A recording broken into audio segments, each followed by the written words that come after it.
Yesterday I was having a conversation with someone and telling them a story from my life from a long time ago. And when I was finished, they just said, "That's one of the best stories I've ever heard." And the Lord tapped me on my shoulder and said, "You've never shared that publicly." And so I felt like I was supposed to share it with you today. So long ago and far away, no, actually, it was late 1970s, and it was Appalachia, close to the border between Tennessee and Kentucky, which can feel like a galaxy far, far away at times. Anyway, it was, I think, my first really long-term teaching job there, and you had to do a lot of things as a teacher. And so one of my duties that I got to choose actually was coaching girls basketball, and I had never really done that before, but I was always game. Anyway, at that time in my life, so let's see, I don't know, I would have been saved 5, 6, 7 years, something like that, about that time.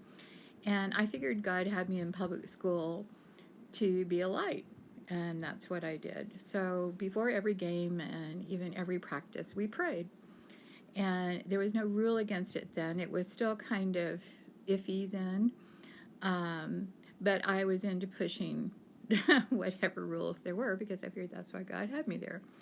And I taught C.S. Lewis in my reading classes, and we prayed, and I just didn't hold back at all. Anyway, our first game, I was, okay, what do I pray here, God? And the Holy Spirit just gave me these words. He said, "Lord, don't let us beat them too badly." And the girls are all nervous, but they laughed and stuff. And sure enough, we beat them very soundly. And so that became the prayer. We were all huddled together, all our hands together, and when we prayed, and they won every game, every game. And I can only contribute that to God, because it certainly wasn't my coaching ability. But toward the end of the season, there were major budget cuts. And since I was the last person hired, I was the first person to be let go. And I couldn't continue coaching, even though these girls were well on their way to state tournament, unless I was on staff. So another teacher in the school was appointed to take my place. And after the next game, which they did lose, she came to me. I remember why. My daughter, who was in kindergarten, was actually in her class, so I would have to pick her up from school every day. And she came to me and she said, "What do you pray?" She said, "Girls want me to pray what Mrs. Haley prayed." I was Mrs. Haley then, not Mrs. Gift. And so I just told her, I said, "This is what I pray. Lord, don't let us beat them too badly."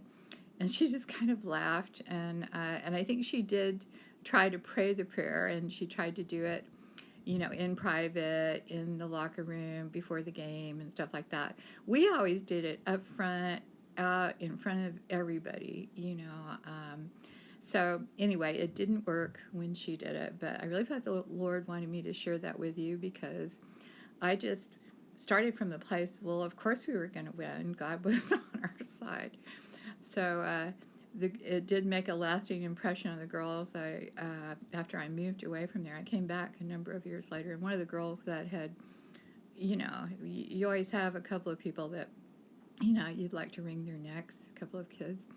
And this one particularly gave me a hard time, but she came back and she had gotten saved. When I came back, she had gotten saved.